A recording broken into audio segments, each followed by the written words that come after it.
तर नमस्कार शेतकरी मित्रांनो, तुम्ही बघू शकता आपण आज आलो होतो वावरात आणि आपल्या शेजारच्या शेतकऱ्यांनी बघा लिंबुनीचा बाग केलेला आहे.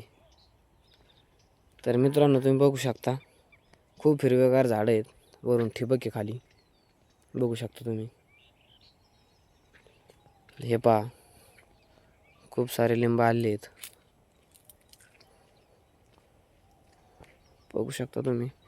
तर मित्रांनो बघा शेतकऱ्यांनी डायरेक्ट बाग केलेला आहे.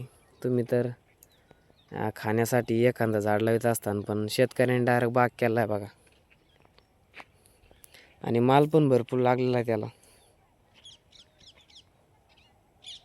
तर शेतकऱ्याचा व्हिडिओ आवडला असेल, बाग आवडला असेल तर कमेंट नक्कीच करा आणि आपल्या चॅनलला सबस्क्राईब, आपल्या आयडीला फॉलो नक्कीच करा असे गावाकडचे शेतकऱ्याचे व्हिडिओ पाहण्यासाठी. तर भेटू पुढच्या व्हिडिओमध्ये.